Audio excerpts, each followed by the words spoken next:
Most people think 10 properties, $200 a door, which is way less than $8,000 a month. So how did you start to build your team, and like what gave you the confidence to actually start investing there? A lot of people will be like, okay, I picked this target market, I'm going here. So being in software development, I'm pretty familiar with the internet, how it works and everything. I just basically Googled my way into Indianapolis. And the property management business is a really, really tough business, and there's low profit margins for people that are property managers. Therefore, they have to create other ways for their business to flourish and make income. It's very nerve-wracking to realize like, hey, I would need to travel 4,200 miles away just to see the project move forward. So can you maybe just talk us through that and like, you know, step by step on how you performed this kind of big endeavor? It's just a way to kind of be a game changer where people can just understand why they need to start reading more books, but it's like a real like mindset. My return on equity is dipping, and I'm like, I'm not going to sell it and pull the money out unless I have something else to go put it into. Just in that space, not totally all marketing, right? But software engineer. So what can you break that 50 grand up? Like, where would you deploy it? Is this like a good deal? Is it not what the rehab costs? There's a whole bunch of things that you don't know that you're just trying to figure out from these pictures, right? You know what day it is. It's Wednesday. You boys are back with another episode. Today we had on special guest Daniel Kong. He is a real estate investor based out of Hawaii. He has accumulated a portfolio of 10 units that generates over $8,000 a month in cash flow and has recently left his W-2 job. He invests in Indiana as well as Hawaii, and it's a short amount of time. It's only been like, what, 2 to 4 years? Yeah, I think like, right in the middle there. I think he said he's been doing this for 3 years. He bought his first investment property in 2019. And he bought his first investment property. We had a funny thing in the episode, 4,000 miles away. We figured out it was 4,000 miles away from Hawaii to Indianapolis. And for people to do that, for him to do that as his first property, not knowing really anything about Indianapolis until after the research he did, it's just pretty cool. So he built a small portfolio there of doing BRRRRs. Then he started to build it up in Hawaii. But like, I'll repeat what Rye said, 10 properties, $8,000 a month in cash flow. Most people think 10 properties, $200 a door, which is way less than $8,000 a month. So it's an inspiring story of somebody who was a software engineer who made a good money in his W-2 job and then leveraged his skill set to be able to build a portfolio by networking with people across the country, joining masterminds. And then now he posts stuff on social media and like has completely transformed like who he is and who he's viewed as. And he has the power and the opportunity to retire if he wants, but he's not going to do it. He's going to keep building that portfolio. And, but he has hit financial independence in 3 years. And I think it's inspiring for anybody to hear that type of story. Couldn't agree more. He also talks about personal lines of credit, which are interesting. And I think people can get involved. You've heard us peel back. I keep saying this is like it's like this saying I keep saying. I'm sorry for saying peel back the layers, but he does give you a peek behind the curtain. There we go. Nice. Another one. Nice. Love that. What do they call buzzwords? Yeah, there we go. A peek behind the curtain on how to use personal lines of credit, how to get them. He leveraged 5 different banks to get over $110,000 worth of credit, and then moved into buying properties across the country. So incredible story. Yeah. Definitely one you'll want to listen to the end, because he goes through all the ins and outs of how he did it from scaling from 0 to 10. Yeah, he gave you the magic formula, people. Like, he talks about he made 100 calls to different people in a network in Indianapolis to get his portfolio going. He created those rooted relationships that and ultimately helped him scale. So I mean, let's stop talking ourselves. Daniel, presents it in an awesome way. So let's bring him in. Let's do it. Daniel, officially welcome to the Weekly Juice podcast. Corey and I are so excited to have you on the show. We've been going back and forth on social for a while now, and it's good to finally put a face to a name, and we're happy to have you on the show. Yeah, thank you guys so much. I've been a big fan of you guys' channel for like a little while now. I just love the content, and we're Orange Brothers, right? So we both got that orange thing going for us. So any orange guys is good in my books. Love it, man. Yeah, I knew I liked you right off the bat. Well, if you could, just for those who maybe don't know you that well, give a little brief background on yourself, who you are, where you're from, and then your story into how you became a real estate investor. Sure. Yeah. So my name's Daniel. I live in Honolulu, Hawaii. I've been investing for about 3.5 years, and it all started with the magical purple book, Rich Dad Poor Dad. So I was working as a software developer, as a W-2, renting a house, and things in Hawaii are so expensive. I never thought I could ever own a house or own any real estate. So my plan honestly was just to rent for the rest of my life. And so I was just going about my day. Somebody suggested to read this book, Rich Dad Poor Dad. I read this book, and then honestly, like, it blew my mind about this whole, I never understood heard this thing, passive income or real estate or all these other things. And so that was kind of like the start of my journey into like just eventually building up enough passive income to replace my W-2. And then now I'm just living in Hawaii, flipping some houses, and just kind of living my best life. So. I love it. Do you remember like how that book was introduced to you? Was it a friend? Was it a mentor? Like, because I can't tell you, your episode, what, 117, I believe it is. And probably 55 people have said that they've read that book at least. And that's just people who have mentioned it on the show. So everyone talks about it. Was there a pivotal moment that your mindset shifted, and like who introduced that book to you? Yeah, it was actually like a friend. Like, so it was a friend from church. He was also like an investor, but it's like a really small time investor, like just doing a few like rentals here and there, not like on a large scale. But he was like, hey, I'm slowly building up my passive rental portfolio. This would be a great book for you to read. And I'm actually like, I enjoy reading. I read all the time. Like, I like self-improvement, those kinds of things. And so I was like, he's like, hey, try this book. I've heard of it before, but I was like, it seemed corny just from the title, like, Rich Dad Poor Dad. But I was like, yeah, just give it a try. And then I opened it up, and I couldn't put it down. I think I finished the whole thing probably like in like 4 hours, I'd say, or like really quickly. And so that kind of just sparked like the start of my journey, where after that I was like, okay, now I need to learn more about this. I started watching YouTube, so read a bunch of more books, listened to podcasts, and kind of just went down this rabbit trail, just passive income and how can I get this passive income. So that was just the kind of the impetus to kind of start this whole journey. Yeah, I love it. And that was how it started for us too, in terms of the learning phase. And that's what we'll call that, like the time where you soak in all this information. But that's easy to do, actually. So what I want to focus on is like that next step. So the learning, I don't know how long you did it for, you could tell us, but we did that too, year or so. And then it was time like, well, you can read everything you want, but unless you start to do things, you're never going to get anywhere. It's like, it's like going to class, but then never actually putting anything into action. So what did you do next? Like, what was your first step? What was your way to get into the real estate investing world? So after a ton of like reading, I was so ravenous. I literally read like 3 or 4 books a week, and then listened to like the podcast. So like my initial, like, it started to investing was Brandon Turner on Bigger Pockets, just listening to the first episodes, and everybody there is talking about like the passive investing, the BRRRR strategy, out of state investing. So Brandon Turner, David Green, reading all their books, all my conclusions came is I need to invest out of state because Hawaii is like a terrible cash flow market. And then the price points here is just way too high for me to play in. So I just started going in a forum, trying to get some wholesaler lists. After a bunch of like my own research, I decided on the Indianapolis market. And that was kind of like when I first started like I decided to do like a BRRRR in Indy. That was like my first project to kind of try to take down. Whoa. So love that so far. Thanks for walking us through. But let's talk about, you said BRRRR. You tried to get to a BRRRR deal in Indianapolis. You're hundreds of thousands of miles away, or lots of thousands. Not hundreds of thousands. I mean, it's a lot of thousands from Indy and being in Hawaii. How did you start to build your team, and like what gave you the confidence to actually start investing there? A lot of people will be like, okay, I picked this target market, I'm going here, but then they freeze and they don't know what to do. And they're like, oh, maybe I should just wait till I have enough money to invest in Hawaii. Like, just walk us through that mindset. And then when, like the actual steps you took to take that action. So, I mean, I get this question, I think, often, where like my friends were like, you're crazy. Like, why would you buy a house sight unseen, like on the mainland? That, how do you know it's a real house? Maybe it's just like a fake thing, right? And so what I found was, I think, like just with the internet, so from being in software development, I'm pretty familiar with the internet, how it works and everything. I just basically Googled my way into Indianapolis. So like you can just like from Facebook groups, join Facebook groups, going on Google reviews, just calling the areas. And I think when you make enough phone calls, you eventually have enough, like, I guess, information to kind of make informed decisions. And in every market, there are people who have been there for like a long time that have a great reputation.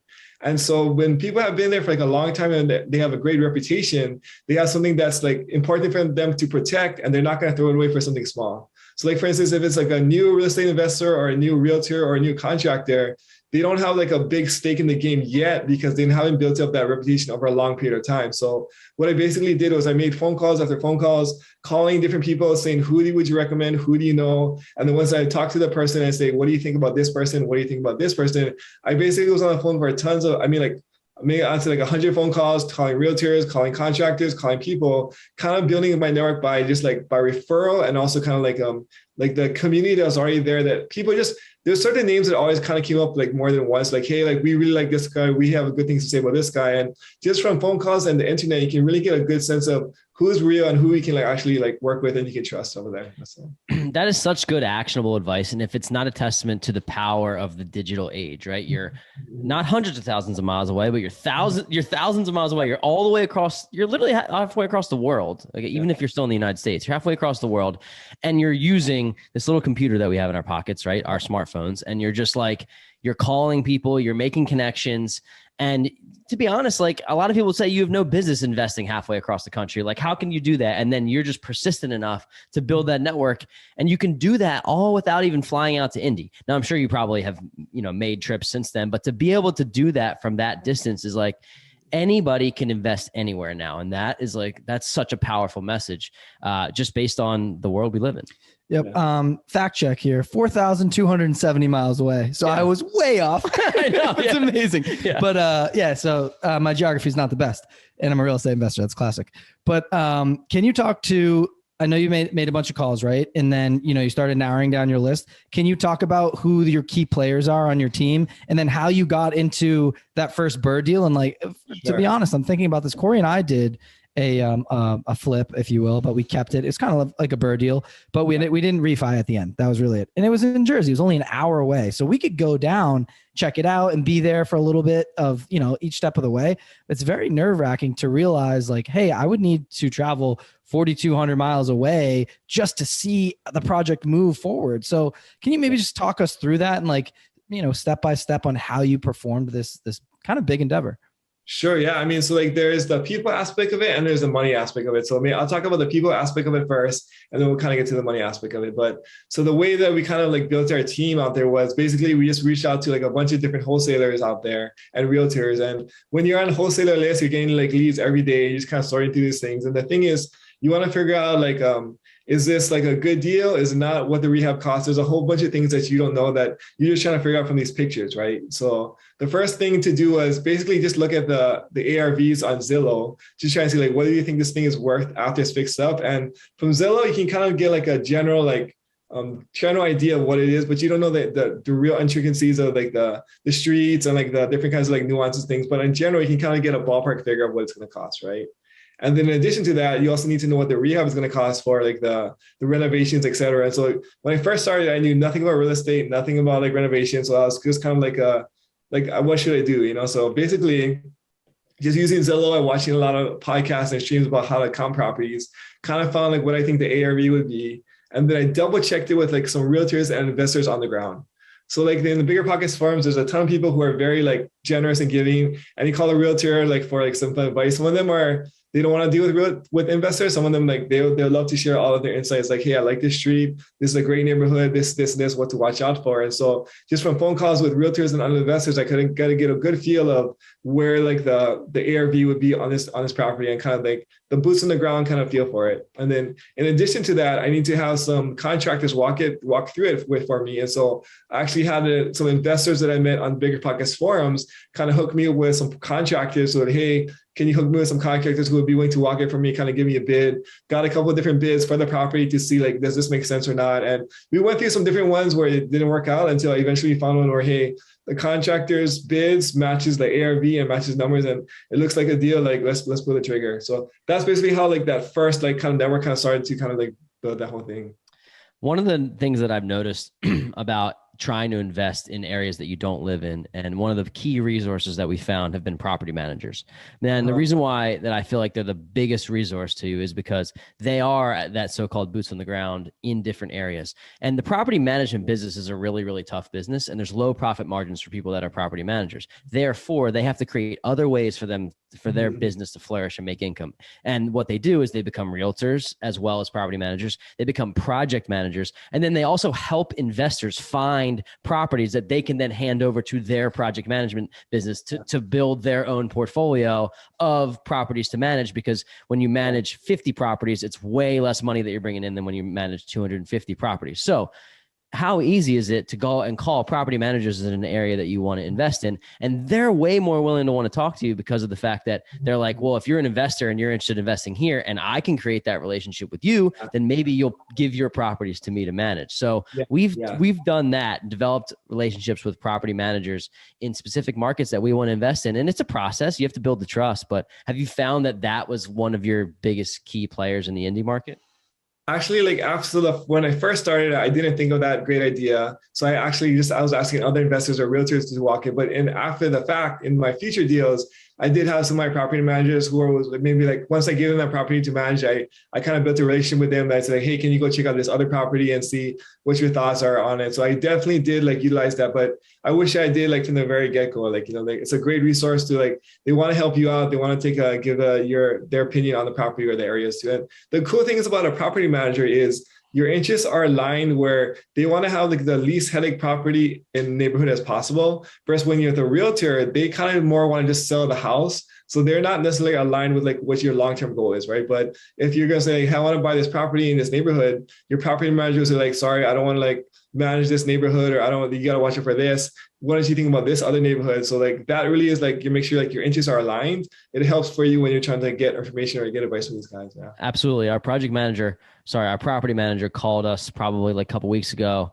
Well, I shouldn't say that. It was more so before we were interviewing property managers. And they were like, the reason why we selected the one that we did is because they were like, hey, guys, we're going to work out a lot better together is if you have a leaky air conditioning unit and it's 12 years old, that you just replace the thing and not patch and fix. Because then we're going to be calling you all the time. We're going to be out at the property. You're going to be pissed at us. You're going to have a bunch of $300 bills as opposed to one $3,000 bill. And then it doesn't need to be touched for 20 years. And we're like, yes, dude, like, please replace it. Like, so that's part of the alignment where the property managers, they don't want to be getting calls either. But if you're nickel and diming and you don't really want to fix things when they break, it ends up being a headache for you and the property manager and probably a lot more money out of your pocket in the long run. So there's a little plug for some property management there, but I love how your story is so cool. You were able to build this portfolio in Indy. And then how many properties did you build in Indy before you started buying property in Hawaii? Or was it kind of both at the same time?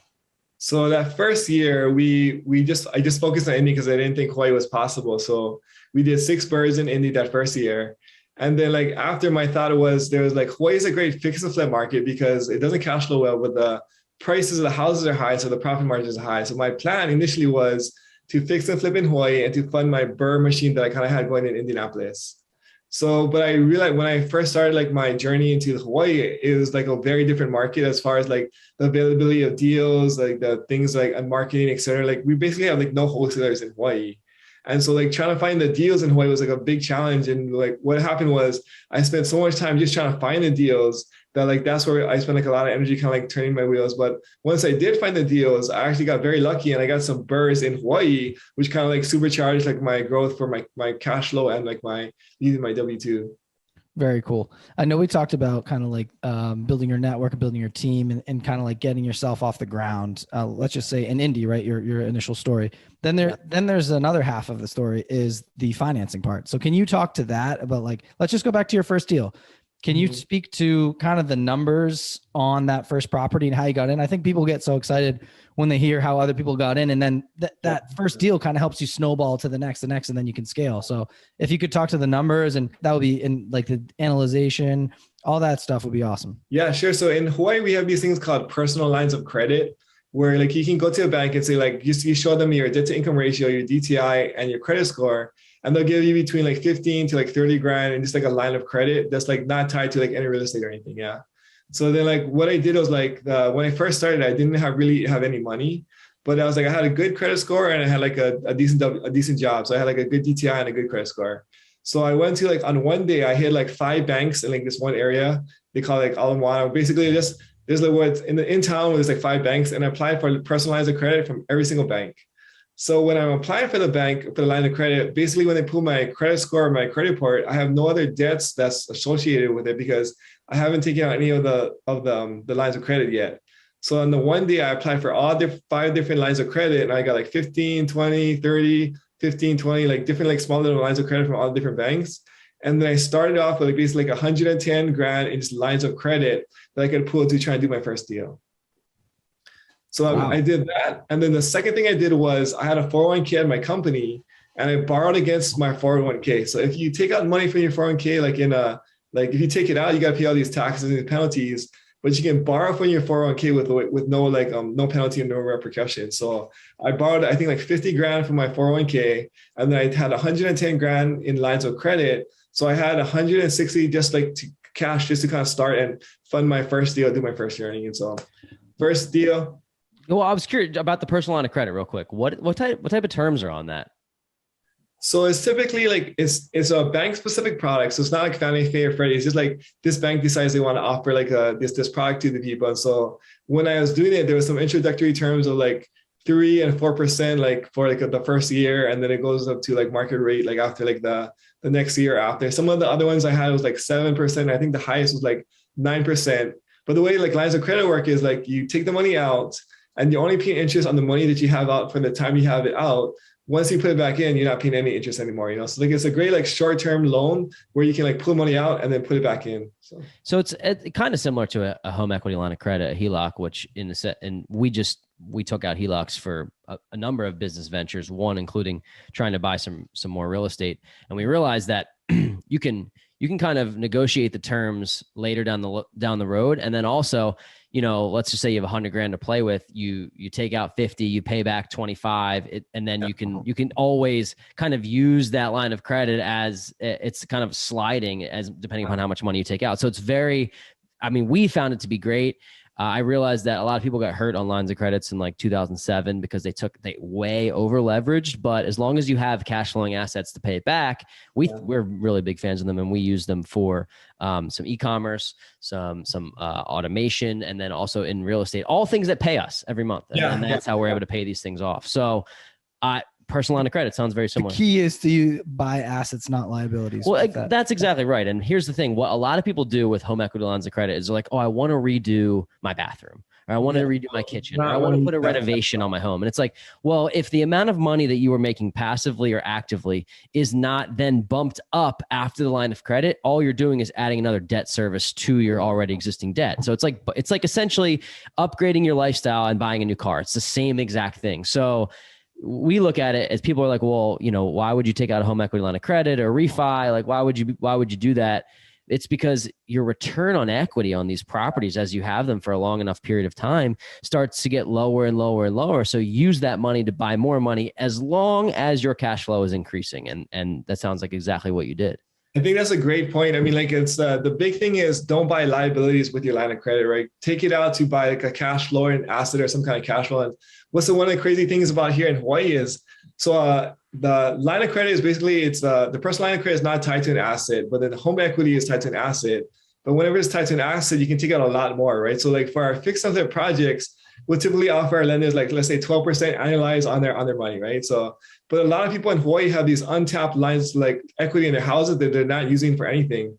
So we had like a homeowner go and take out like a crazy $400,000 line of credit from their property. And then in Hawaii, the interest rate is like 2% for the lines of credit. So you take out this $400,000 line of credit that's at 2%, and then you let us borrow it at 12% to do our fix and flip. Then for that period of thing, you're basically getting like $4,000 a month for like basically out of thin air doing nothing. So you just had a house that was equity was trapped. We just turned that into like $4,000 a month passive income for you by just like tapping into the equity that you had, like, you know, so it's a crazy, like good way to utilize your money in like as long as it cash flows positive that you're investing in. I love it. So let's go back to that $160,000 and then talk about that BRRRR deal and, you know, maybe what you put into the deal, what the rehab costs were, what it was worth after, and maybe what it cash flowed after it was all said and done. Sure. Yeah. So the first purchase was $70,000 for the house in Indianapolis. We put 30 grand into like renovations into it. So we're all in about 100,000. And then we went to go get like the appraisal for the house. And then the lender's appraisal came back at $70,000. What in the world? Like there's no way it should be 70. Like we kind of thought it would be like 130, 135. But then like when we were looking at the appraisers, the comps that they're using, one of the comps was like somebody bought a house for 60 grand, but then it was on the market right now for 150. So like the neighborhood we were in, it was people were fixing and flipping these houses. And another house was the same thing. It was like bought for like, let's say 80, but it was on the market now for like 120. So I went back to the lender and I was like, dude, like, I think these comps are like a little bit off. I think like we need to like take a real look at this thing. And I wasn't expecting them to like to raise it very high, maybe to like 100, 120. So I was already kind of like planning to go with another lender to kind of like get like another refinance out. But then the appraiser came back and miracle of miracles, he reappraised it at 140. Okay, so I want to touch on this, and this is very interesting that you say that, because we talk about this all the time. Real estate is not a numbers game; it's a people game. I'm not sure what you did for this appraiser, maybe nothing, right? But here's the point that I'm going to make. I had a situation that was very similar, and I just, like, appraisers are people, right? It's all a people business. Like, if you make the appraiser feel good, it's not like cheating the system. It's just like how does somebody react if they walk into a shitty house that smells and there's stuff everywhere? Like, naturally, they're just going to be like, oh, I don't like how I feel in this place, as opposed to that same house that's clean, that the grass is cut, that has a candle on. Like, it's very, very subtle. But I remember I was, for my home equity line of credit, the appraiser was walking around and I kind of just like vaguely mentioned what I think I need to get for it. He's like, well, I can't actually take that as advice, just so you know, but just to like have the conversation and be friendly. Lo and behold, it came back exactly what I needed to appraise for to get out this HELOC. So, I don't know if it's just Cedar too. Cedar too. And exactly on our one of our BRRRRs that we didn't refinance, but we did the fix and flip. The appraiser came in. He's like, oh, there's a lot of work needs to get done. I'm like, yeah, I think we're looking to get XYZ for it. And then the appraisal came back at that, because the appraisers, it's their business to go get more business. So if they make you happy and they give you their card, who are you going to call next time you need an appraisal? It's all a game of relationships, and genuine relationships, not fake, but just relationships that help play out in your favor. It's amazing that same house could appraise for double the cost, right? I mean, that's wild. Yeah, no, I mean, I feel like the same thing. I think a lot of other friends have had the same experience where, like, if your appraiser steps in like dog doo, then like they'll have a bad experience, and your appraisal will go down. And just some of it is objective, but some of it is just subjective. It's like, what is this? The feeling, like you said, or how do I feel in this day? Like, so it's the same house can appraise for like 5 different appraisals, depending on who the appraiser is and how he feels that day. Yeah, absolutely. So it appraised for 140. Yeah. And then you were all in for 100. Was that enough to pull your money back out, or what did you do at that point? Because it sounds like you only used you used 100 of your 160, so you still had 60 to play with. Like, what was the next step there? So I was able to get a loan for 105 to pull my cash out. Some of it goes to lender fees, some of it is going to go to like my interest that I paid on the loan. But basically, put out all my cash. My mortgage was $750 after PITI, and then my rent was $1,000 a month. So very, very slight cash flow. I mean, after some expenses, etc. But just got up my first property, kind of got my feet wet, and kind of, okay, this thing works. Let's continue to do this and like do this thing over and over again. So like that was kind of like the start of like the journey. I love it. So I'm glad that you're talking about this, because now we're like diving in deep on it. So that was just over 1,000 that you got for it. You said rent. What year was that you rented out the first time? Like the first year? 29. Probably like the middle of 2019. Middle of 2019. What is the rent on that property today? Did you raise it? I think it's like 1,100. I don't think it went up much. So it didn't go up a lot. But here, what is one of the cool things is that rents typically increase. And I know right now we're in an inflationary period, and there's something to be said for that. I don't think people should be raising their rents 40 or 50% like they're doing in New York City. I think that's kind of ridiculous. But rents typically go up. Through the recession, they went up, right? So talk about in 7 years when that rent is $1,400 and your mortgage is still the same. It's all about planting that seed for the long term. That is the name of the game here. And Ryan and I just filled a property. We in 2020 we put a tenant in there for $1,350.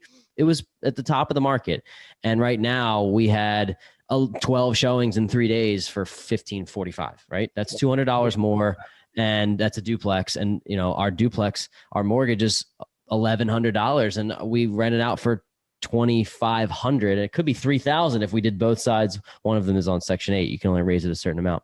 I digress. But the point is that years later, real estate is very forgiving, and you can end up you can get more for your rents as you fix up the property, keep it nice. It's more desirable. So Cool. And the thing that's cool, like that, when the rents go up, it's a disproportionate amount of cash flow.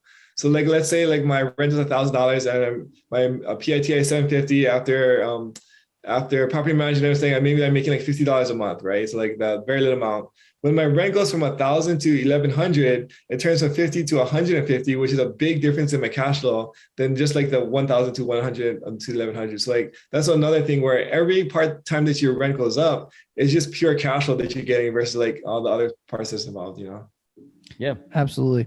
So take us through the next kind of stage of the journey, right? So you got this one property.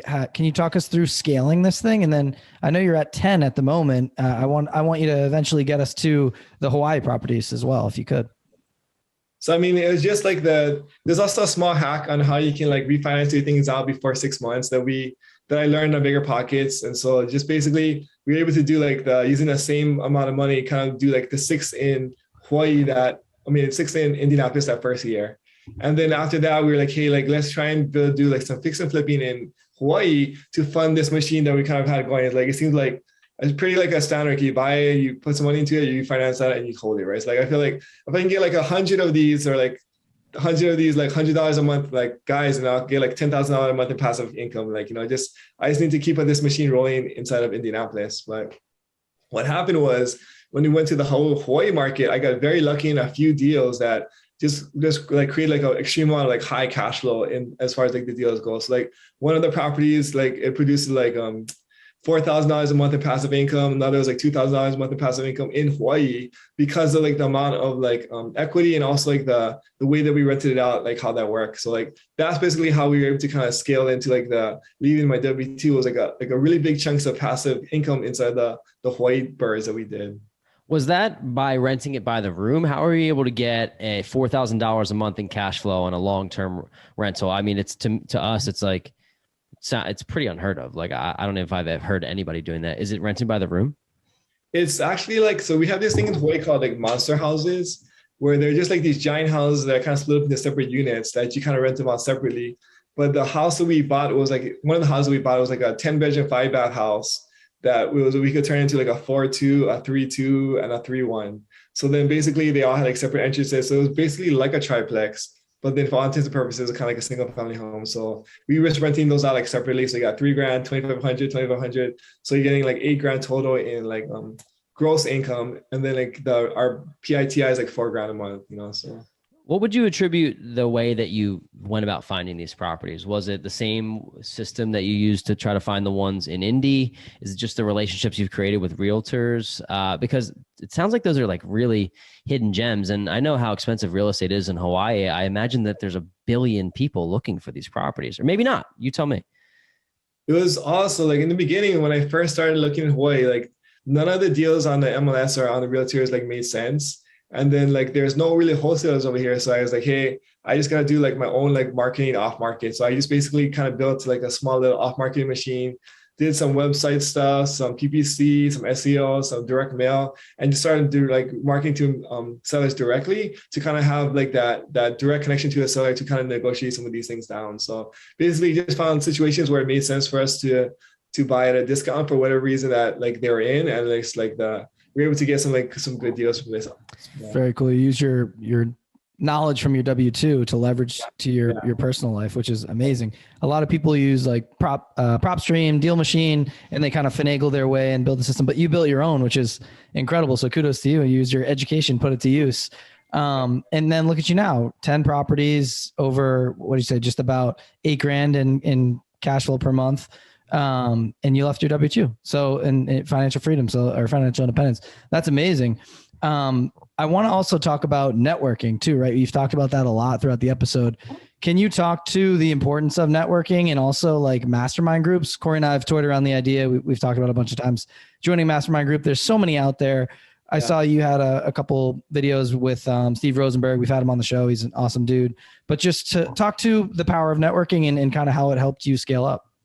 No, definitely. I mean, number one, Steve Rosenberg is my guy, but just like starting out, it was, when I first started, it was just free networking. Like I think BiggerPockets, the forums is a huge like way to just network with people and just connect with people, and just local meetups. There's a ton of just local meetups you can go to, just like, hey, how's it going? To see what other people are doing, like talk story and stuff. And so like when I first started, I didn't really see like the value and like the paying for like these mentorships or paying for things. I feel like I could do everything myself. I can figure it out like on the web and like just do things for free. And I think when I first started, like that was very helpful for me because I had to figure it out myself. So there's like a lot of learning, obviously like some bumps in the road, but like it kind of forced me to kind of like figure it out. Like, so I had a better grasp of everything. If I were to go back, maybe I would have tried to network more or try to ask for more help, because as I've kind of scaled or kind of grown in my business, I've really seen like how networking in general can just really supercharge my growth, And so I think when I first started, I was like kind of like opposed to like paying for any education or coaching or anything like this. But then to me, I was like, just like felt like it was a waste of money, and I wasn't sure what kind of return I was going to get, But once I kind of had some momentum and the ball rolling, I saw how other people who joined mentorships or who joined certain networks and really put that thing to use, how it kind of supercharged their growth. And I was like, wow, I think I'm missing out on something here. So over the course of the past 2 years, I've kind of like joined a small mentorship here. I actually joined Peace Morby Sub 2 mentorship. I went to like a Ryan Pinet's mastermind, just like a few like small things here and there. And then it just kind of culminated into this idea that like these mentorships or these networks, like everything that you find is available free and available everywhere, but they just like a way that they condense the information and they can get you from A to B faster. So I think that's like the key point is like, I'll eventually get to these where I'm trying to get to, maybe like in 5 years or 7 years, but being a part of these masterminds, these networking things, it allows me to get there in a shorter period of time. So when I'm paying for these networking, this coaching, it's helping to supercharge my growth, assuming that I take the actionable steps to implement what I'm learning, So. Yeah, Ryan and I were talking about this. We talk about it all the time, really. But, sometimes we feel it's like us against the world in a way. And we realize that we've built a small portfolio with just the two of us, but really in order to get to where we really want to go. And we were talking about this as we're running numbers on Airbnbs. We're like, we need to use our network to help to talk to people who have already done this, that can show us the way. And then in turn, we can provide value for them. Did you mention that you were a software engineer? Is that what you did full time? Okay. So I'll just give you an example here. So this is why I brought this up. We had a conversation with a property manager that we've developed a really good relationship with. And because we have done that, he's looking to raise money for larger projects that he wants to do in the future. And we went to him and we said, hey, you know what? I think that we can help raise money for you with our show. A lot of people listen to us, maybe not a ton of people, but people trust us. And if we're going in on a deal with you, why wouldn't the listeners of our show eventually do that? And he said, great, that's down the road. You guys can help me with that. How about I help you find a deal to double the size of your portfolio right now, so we can work together. Yeah, boom. Yeah. We're like, that was the most intriguing conversation that I've had in a month and a half. I was so excited about it. For you, for example, what skill set do you present? Oh, I'm a software engineer. Okay. You can go to people within this mastermind. Does anybody know anybody that needs a website? You can bring the value, and I'm just throwing websites out there. Software engineering is obviously more complicated than that, but I'm just as an example. I don't know enough about it to speak intelligently. What value can you bring based on your background to these people so that they say, hey, you know what? Daniel's a really good guy. He offered up this service and I actually really need this. Now I can help him further his investing career. And that's really the name of the game. Yeah. That's exactly what when I first started in Hawaii was I had no network. I didn't know anybody. So I just started kind of going to these meetups and meeting these people. And one of the guys who was at this network was this guy named Corey Namoto. And he's kind of at the time, he was like a little local legend. He was like crushing it in the real estate game. And so and the thing about him is he's like the most generous guy. So he goes out to lunch and takes everybody out to coffee, and he's always trying to give and give and give. So we sat down to lunch and he's like, hey, I'm starting this new, this hard money, lender company called Keko Capital, and so I was like, hey, that's really intriguing. Are you just starting? Is there any way that I can help provide value? I mean, I'm a software, I can do some of your business solutions. So actually, when he first started, the way that I kind of got into learning about the real estate in the local Hawaii market was I helped him build out his back end for his hard money lending company. Keko Capital, shout out, by the way, excellent hard money lending company. But then those are my guys. But at the same time, he in turn kind of helped me to kind of figure out and navigate the Hawaii market to kind of make sure I would succeed in my my local kind of marketing and also fix and flipping, So it was kind of exactly what you're saying, where you're just the networking, you're trying to see how can you provide value to other people, and in return they just kind of naturally provide value to you too. Yeah. So over the last 3 years, you've built this portfolio of 10 properties, and to cash flow $8,000 a month off 10 properties is amazing. But I imagine that the time and effort that it took you to build this, you're probably not going to stop there. Or maybe you tell me that you are. What's next for you? Like, what do you anticipate the next 3 to 5 years looks like? You said that the masterminds have helped you accelerate. Are you somebody that wants to get to 50 units, 100 units, or not really? Like, tell us your future goals with it. It's funny you asked that because like, I want to say maybe like 6 months ago when we kind of finally actually hit our goal of like passive income, my plan all along was just to retire and just kind of like live off the passive income and just live on the beach, But after I hit that goal, I realized like, I can't do that. Like, there's just something about like creating and like building that like just in me that I have to work. So I realized like I can never retire. It's always going to build something new or better. And so actually we're like in the process right now of building like a pretty cool fix and flip company in Hawaii. We kind of had like a really good last year, like the past 12 months, but we're slowly building a team and just coming back from Steve's mastermind, we have like a really good game plan for the next 90 days we think we can like triple our 2022 income in like the next year or so. So like we're building a team, we're building systems, we're in growth mode to kind of like try and like knock this thing out of the park. So yeah, it's a tough balance. I was on a walk today. So after I do like a couple hours of work, I typically like just take a break and go on a walk. And I was thinking, I always like to track my net worth, and like with some of the inflation with the appreciation of some of our properties, it's gone up, and I'm like, yeah, this is great. And I'm on this fast track to try to be a millionaire. Right. And then I'm thinking like, well, what happens when I get there? Cause that doesn't stop me in any way from trying to seek what's next. We had a great conversation with Brian Lubin a couple episodes ago about just like, when is it enough and how do you know when to stop? But I think it's really cool that you're trying to build bigger and better. Is there a certain point, do you think, that you're going to be, I don't know if content is the right word. Is there a certain plateau that you want to get to that you feel like you may be able to take your foot off the gas? Or is it just you're enjoying the journey so much and you don't really know where that takes you?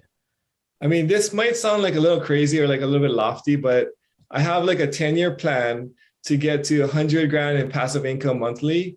And I think once I hit that goal, then I told my wife we'll take a break or we'll take a pause on on some of our things. But I have a legitimate plan where like we're on pace to like trying to hit this goal. And I think like if you talked to me about like 5 years ago or like 3 years ago, I think this is like a pipe dream. But like after some of the success and we've seen some of the things we've had, like I feel like I have a very tangible goal to hit this mark. And then once I hit there, I feel like now we'll take another pause and see like whether or not we want to continue or we want to do something different. It's crazy. It's always crazy until it works. And then you're like, look what I can do. I think I think there's another quote of like, when entrepreneurs can retire, they won't, because it's just in you. It's in your blood to create and build. And then you kind of surprise yourself. I think people just surprise themselves with what they can accomplish. And then if you spent 10, 15 years building up something, and now you can do something that took you 5, 10, 15 years to build, and you can do it in 1 year because you're so good at it. Why would you stop now? And then you want to educate the next crew or the next generation that's coming up. And it just becomes a cycle, which kind of helps the world go around a little bit. So I think about that all the time. And kind of just to Corey's point of out on his walk today, thinking about like, what are we going to do with our future? And when you get there, like you kind of seem that you found a well-oiled machine and you're like, all right, now I found my lane. I'm going to laser focus in on it and just keep scaling, which is great. And I think that just thinking out loud, right? That's kind of what we're in the process of figuring out right now. Like, what do we like enough to be able to put all our time, energy, and passion into it? We're like, okay, is this a short-term rental route, or is it building a massive long-term rental portfolio and maybe we go into apartments, syndications, et cetera? But I don't think we'll truly know until you try it, right? That's why we tried a BRRRR deal. We're like, that was pretty cool. I didn't like managing all of it personally. So we're like, all right, this isn't totally for us. We like to be, what do you want, like the lazy millionaires, right? Like you want to be a little bit more hands-off. Passing over our portfolio to a property manager was the best thing that happened to us. We're like, this is amazing. Like we don't have to do anything, but there is something to be said about being hands-on and like crafting something and making it your own. So we're through all these interviews. It's kind of interesting to hear everybody's story and get to peel a little bit, peel a layer back from everybody's story and say like, hey, what are we going to do? So it's interesting. I appreciate you sharing your story. And I think that might be, I think another BRRRR deal maybe down the line from us, but we're still toying around the short-term rental or the, as he said, like kind of padding that long-term portfolio, and we'll see what happens. No, I mean, I like it. I feel like through our journey too, you're kind of like constantly trying new things. You're constantly what works, what doesn't, and also what aligns with like what's your lifestyle, what you enjoy, right? So like you said, like your bird deals maybe it's not as interesting as, let's say, the short term or multifamily or apartment syndications, but just we're always trying to like level up as people and as humans. But at the same time, we want to find a lane that's like aligns with like what our goals and what like we enjoy doing too. So like that's really good. 100%. And we're about to move to the core four and the second to last and the last segment of our show. Before I get there, I want to ask you for some tangible advice for some of our listeners, because it's a little bit harder to do some bird deals now as it was even in 2019. And in 2019, it was harder than 2014. And in 2014, it was harder than 2010. There's a shift in the market. There's something going on. Personally, if you want my opinion, I don't think there's going to be this massive crash that everyone all of a sudden wants to claim that's going to happen. The same people that were saying that 6 months ago, we're saying something different. So I'm confident in real estate for the long term. I don't really claim to know anything. That's just my opinion. My point in asking this is, what advice would you give people that are looking to get involved now, whether that means their first, second, third, fourth deal? How should they shift their thought process in this changing market? That's a great idea. And like, actually, when I first started in 2019, I thought I missed the boat on birds because like the things were so high already. But then actually now in 2022, I realized, wow, in 2019, I had it good. So I think bird deals are harder to come by nowadays. I think maybe the shift might be stay in real estate, but they need to be a little bit more active income. So like when you do the bird deals, you might have to leave a little bit more money in the deal. So you can still be in the same kind of like space and still take advantage of the same like deals or like opportunities, but then maybe now you need to do a little wholesaling or fix and flipping or something along those other terms, or syndications or something along the lines where you can get active or like active income to kind of generate into your personal or your portfolio. Got it. So it sounds like the advice would be also to not over leverage too. Like the point of pulling all your money back out is if you're going to get, if you have for us, it would be like if you have another deal that you can go right into, right? But having cash on hand or too much of it is not necessarily great for right now in an inflationary period. Like I have this property I mentioned on a couple episodes ago that I have like 130, 140 grand. And people are like, well, that's great. My return on equity is dipping. And I'm like, I'm not going to sell it and pull the money out unless I have something else to go put it into. So the equity, I mean, literally I'm looking on just using like at Zillow as an example. Over the past 4 months, it's appreciated another 15%, right? So keep it in there until there's something else that I can go leverage it into something bigger. So I like that advice. I thought that was cool. But cool. I think we can move to the core four. You want to go with the rock out with the first question? Yeah, I can start us off. So we'll start you off easy. First question is, what's your favorite investing or business book and why?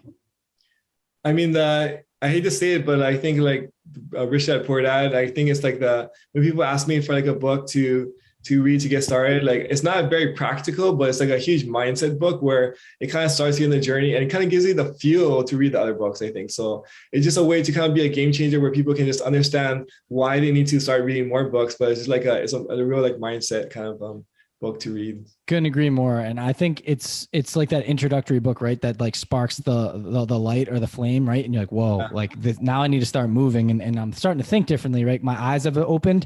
And then people, they want to know what's next. Like, so the book on rental property investing is another really good one by Brendan Turner. And then also the second book iteration of Robert Kiyosaki is the cash flow quadrant. And that's just like, basically Rich Dad Poor Dad on steroids, I would say. And I love it. I've read it once, but I'm going through it again. And just seeing these four quadrants, it makes you, it's like real life Monopoly. And that's what's cool to get your mindset shifted. But then it also gives you steps to take action, which is really cool too. So I would recommend that for the next stage. If you have read Rich Dad Poor Dad, go to Cash Flow Quadrant. It's a good one. Yeah. That's I read both. They're great books. And some people might think that the Rich Dad Poor Dad's like a little bit too philosophical, because then you're like, after you read the book, you're like, well, what do I do now? But it does have that complete change. And like, it literally made me go from, well, I'm enjoying all the things that I'm buying things, and I turned those things into assets. So I think, we've talked about it a number of times in the episode, but great book.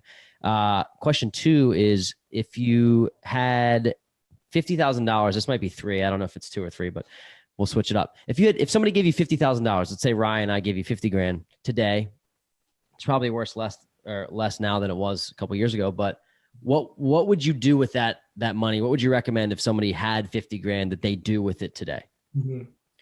I'd say like it really depends on like your goals and what your market is, and like how much time you have, how much like things that you would do, like, you know, so there's such a big wide range of where you are in your career, where you are like financially, and I mean the other things in your life. But if it's me personally, like where if I was to start like from scratch today, I personally would put it into marketing in my Hawaii market, because I feel like the ROI on the marketing that I could spend that in would be like tenfold. So I want to turn that 50 into like 500 in a year. So that's just me personally what I would do. But obviously, if you have different goals, you don't have the time to do the marketing or follow up, or you don't have like the ambition to do that, then you would spend it differently. So. Can you just marketing's a broad term, and I think a lot of like real estate investors be like, okay, that have done this before and they have invested. They're like, okay, what type of marketing specifically would you do? Because I know you have a really big background on just in that space, not totally all marketing, right? But software engineer. So what can you break that 50 grand up? Like, where would you deploy it? I want to split it up between maybe like for 5 months. So I used to have some Libre time, so like 10 grand a month. Maybe I spend maybe like $2 grand into like Google ads. I probably spend maybe like $2 grand into direct mail marketing. I probably would hire a virtual assistant to do some cold calling and some list pulling and to pull some lists, etc. So basically kind of split up between different channels and try and throw a lot of like fish lines out into the air, and then basically just try and get like a return. So probably a little bit of web marketing, a little bit of direct mail, a little bit of texting, cold calling with a virtual assistant. That's what I would do. Perfect. Oh. That was amazing. I think listen to that last 30 seconds if you are looking for what to do with your 50 grand, because we've had a number of people ask us what to do. We have other things that you can do too, but I love that. That was an awesome answer. Yeah. Thank you. Okay, question number 3 is, what has been your biggest mistake that you've made in your investing journey so far, and how have you learned from it? You know, I mean, like I feel like very, very lucky where I haven't really had any like real big losses. But I think like if there was one thing I would change, it would probably be to network earlier. I think like I didn't take advantage of trying to meet new people and trying to expand my network. So I think just having like the going out and like building my network from an earlier point in time would have probably been the one thing that would change like in my career. Very cool. I want to jump back to one thing you said in the episode earlier, because I think it could have been one of your bigger mistakes, but you didn't you didn't take no for an answer. I think one of your biggest successes was going back to that appraiser and saying, hey, or your lender, and saying, hey, this isn't going to cut it. I need, can we revisit this? Because say you didn't get that number up to the 140 or whatever it was, and then you get you kind of get down deal. And it's a negative connotation. You're like, you know what, maybe real estate's not for me, right? Like you powered through and you just moved around the obstacle, figured it out, and then it allowed you to scale up even further. So I just think that's important to know, because some people just stop at that and they're like, it's, you know, it's just not going to work. This thing isn't for me. So kudos to you there. And, you know, I think that was a big mistake you avoided.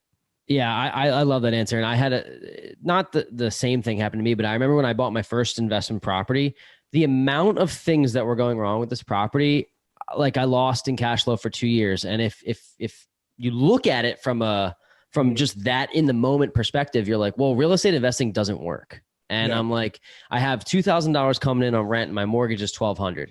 It should work, and it's not working. What's going on? Well, I didn't know that you're supposed to fix up properties. Like I didn't know that you're supposed to put money in and make them nicer so that things don't break. And as soon as I realized that, I stopped trying to make small fixes. And I said, no, I'm going to make this thing work. Like I'm committed to this. I have to make it work. And now that property is with the property manager, and it's not like a cash cow, but I can count on it for rent every month. It's appreciated by 130 grand.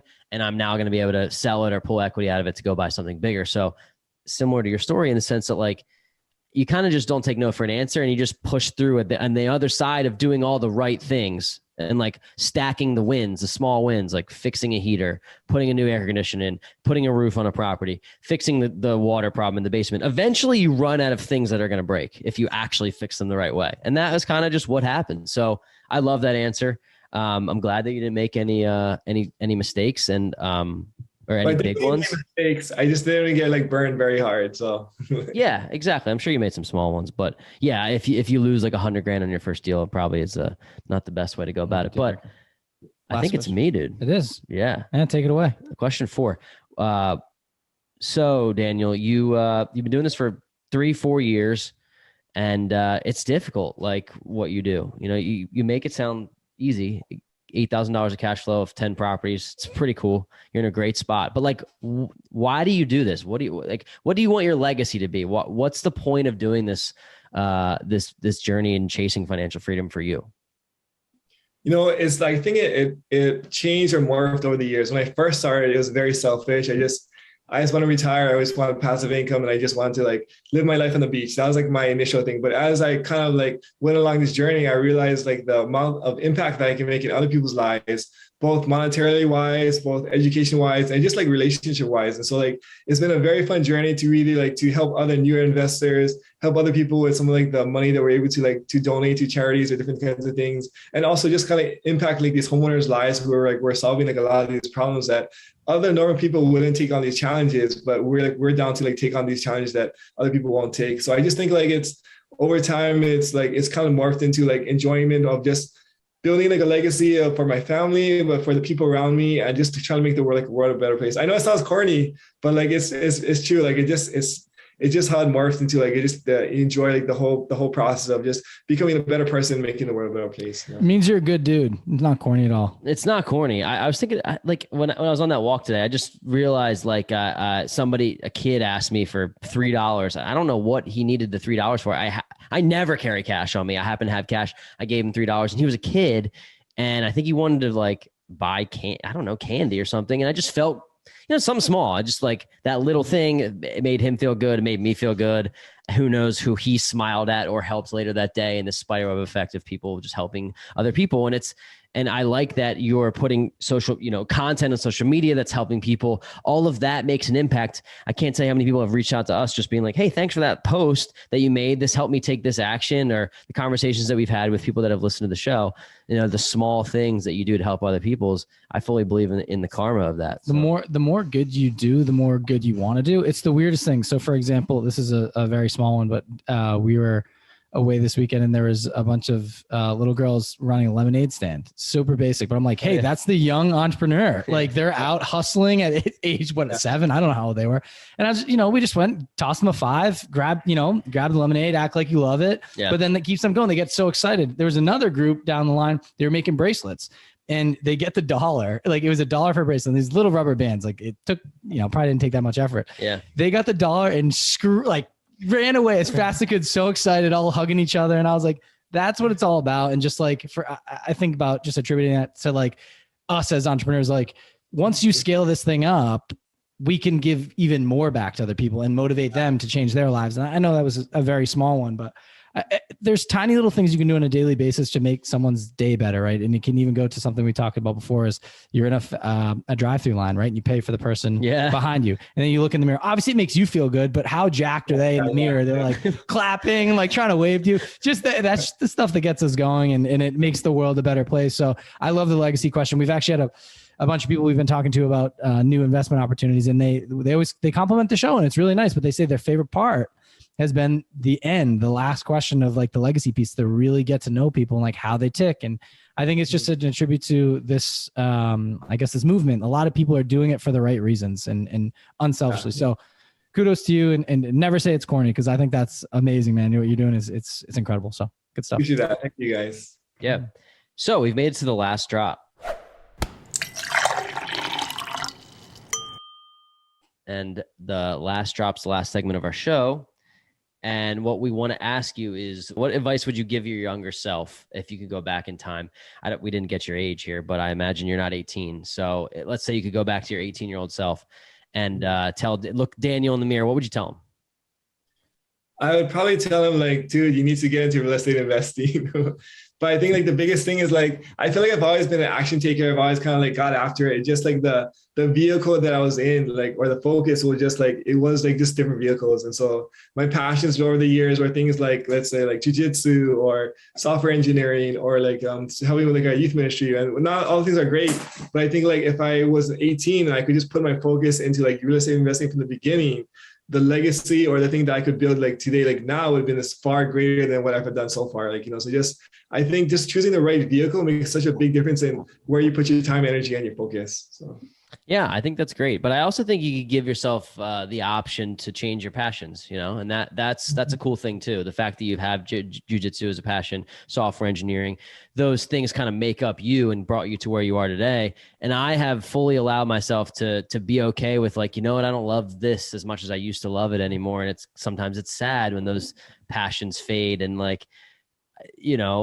but that's part of the life. That's part of the journey. And I think I would definitely tell myself to get into real estate investing with my 18-year-old self. I just don't think I would have listened. So, it's like, but that's a good answer. So we appreciate it.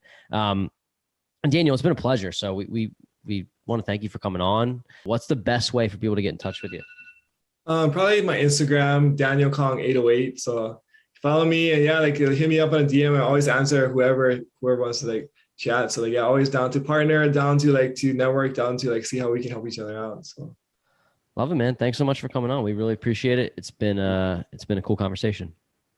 Thank you. No, and I really appreciate you guys, man. Like just you guys building something, creating this from scratch and like building like a podcast and putting out excellent content like week in, week out. I know how much work it actually is for you guys. And so even the small bit of content I do for my Instagram, and it takes me like hours, but I mean, the stuff that you guys do. So like much kudos to you. And just like, thank you for the invite. Super appreciate you guys. It was our pleasure, man. Thank you. That means a lot. It's awesome. Creator to creator talking, investor to investor. Thanks for tuning in this week to the Weekly Juice Podcast. If you liked what you heard, please leave us a 5-star review on Apple Podcasts, subscribe, and share with friends. The more ratings we get, the more ears we'll get on our show, and in turn, we'll be able to provide you with more high-quality guests. You can also find us on Instagram at Weekly Juice Pod, where we post daily tips and tricks and document our own journey towards financial freedom. Make sure to tune in every Wednesday to get your weekly juice.